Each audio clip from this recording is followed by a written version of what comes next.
you have not watched part 1 of this video, psychological reasons why you have been procrastinating, hey, please go and watch and endeavor to watch the third part of this video, how your environment influences your procrastinating, because at the end of that video I will be sharing some tips on how you can overcome this procrastination that is dealing with you. So subscribe to this channel, please, and I love you.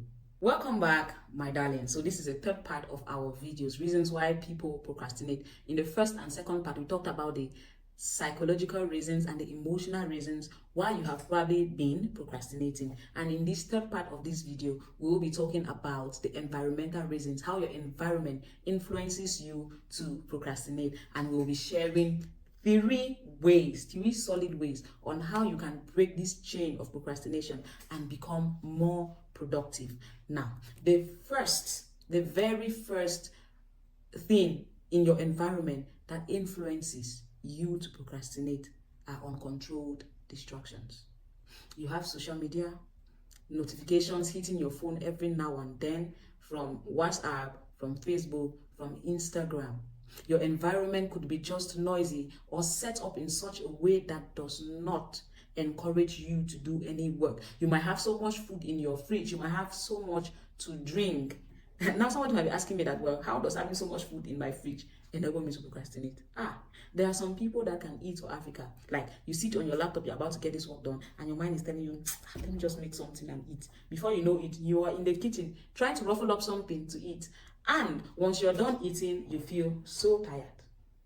And you're telling yourself, let me just sleep for 30 minutes so that this food can digest. Once the food digests, I'll now wake up and do what I'm supposed to do. And 30 minutes become 2 hours, and you wake up, instead of getting to the facts that you're supposed to be doing, you're like, what's actually happening on social media? It's been 2 hours. I've not logged on to Instagram. What is happening? Facebook, what's happening? TikTok, what's happening? Maybe your favorite content creator has just dropped another sweet content you should rush and see. My dear, before you know it, that thing you said you would do, it is 6 p.m. and you have done nothing. It is 10 p.m. and now you're feeling sleepy. You just want to go back to bed and sleep, and you have not done that which you're supposed to be doing. Procrastination. Your environment, the distractions you have around you enables you to procrastinate. And the second way your environment distracts you is you lack structure and deadlines. When there is a time frame for you to do a certain work and submit, then you have to subject yourself, you discipline yourself to get it done. But when there is no deadline, it's more like anytime I do it, well, it is done. A task that will probably take you 2 hours to do might end up taking you 2 whole weeks for you to get it completed. When there is absolutely no supervision, when there is absolutely no deadline, when there is no time frame to get things done, you feel like you have all of the time in the world to get that thing done. And that is how you just keep pushing things forward, and you feel like you are not doing the much that you should be doing. You know very well, but you just cannot get yourself to do it. So, and the third reason why you procrastinate is unclear expectations from others. Especially when you're your own boss. Nobody is telling you to do whatever. It's your life. You're living it on your terms. When you lack an accountability partner, when there is no form of supervision around you, you procrastinate.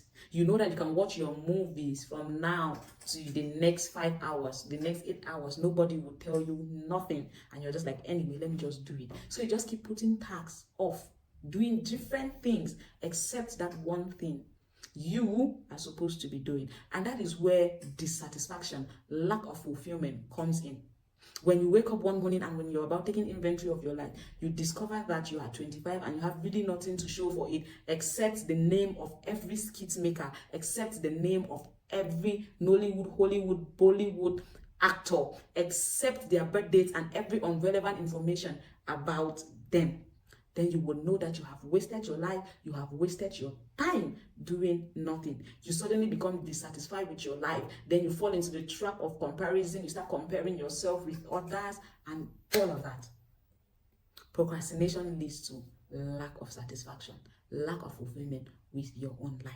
So now, to overcome that procrastination and become more satisfied with your life, here are three things I recommend you should do. First, learn how to break those large, overwhelming tasks into smaller ones. If you know that your day is going to be so busy, if you know that your day is going to be so charged, break down those tasks into smaller ones. If you have a project of painting a house, what do? Certainly, you might be confused on where to start. Should you start from the down floor or the up floor? You might be confused. But if you sit down and say, okay, for me to paint this wall, the first thing I have to do is gather the materials, decide on the things that I need. Next, I gather the materials, bring them to the site where I am painting, decide on which room to start with. Am I starting with the kitchen? Am I starting with the parlor? What am I doing? Break down those tasks into tiny bits. Then set the timeline. I'm going to take a day or a few hours in the market to buy all of the things that I will be needing. From the market to the place where I'm painting this will probably take me about an hour. So in the next 1 hour, 1 hour to 30 minutes, I should be there. And I'm going to paint one side of this wall today. The next day when I come and I paint the other side, the next day when I come. So when you break down the tasks into tiny bits, you see that they become less overwhelming and more achievable. Then you can get to do it with the time frames that you have set to them. And the second way you overcome procrastination is focus on making progress and not getting the best and not perfection. There are some of us that just procrastinate because we feel like we are not good enough. If I do this thing, it will not come out the way I want it to be.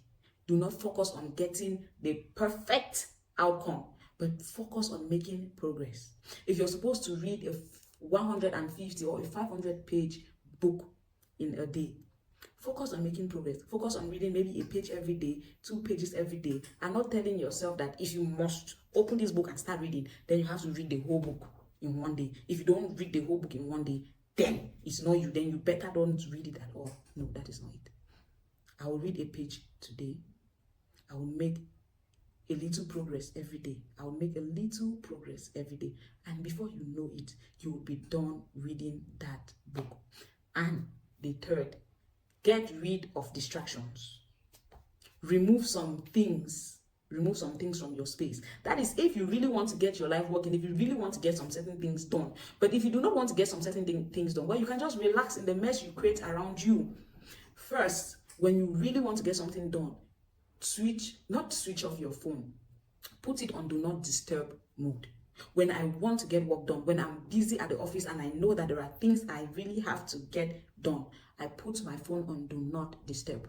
If you're calling me in 3 hours, in that 3 hours I've said I have to complete this task, you will not get to me. Leave me a message on WhatsApp, and when I see it, after that I would reply. I turn off my notifications from Facebook, from every social media platform.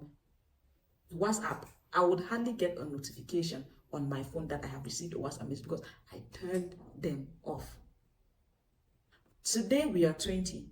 Tomorrow we'll just wake up and realize we are actually 40. And if you're getting to 40 and you've really not done some certain things with your life, come on. If you do not work now, put in that effort now that you are young and doing. Is it when you will be 40, you'll be 50, you'll be 60, when you are greatly reduced in energy that you will be doing those things? Of course not. So now is the time. Reduce those distractions. Focus. If food is your distraction, do not always leave a lot of food in your fridge because you always want to go and cook. Because I know people, my best friend loves cooking. She can leave every other thing she has to do and she'll be in the kitchen cooking. But there are other more important things she is supposed to be doing than the food she's cooking. But cooking is her escape. So when she feels pressure, she's in the kitchen cooking. Eliminate your distractions. That is all I am trying to say. And like this video, subscribe to this channel, comment, tell me what you think about this video, how you have been battling with procrastination, what are some things you did that helped you, so that others too can learn from your comment. Please share this video with a friend, because when you share, a lot more people get to watch, and YouTube will keep recommending this video to others. Thank you so very much for spending time with me, my darling. Bye-bye.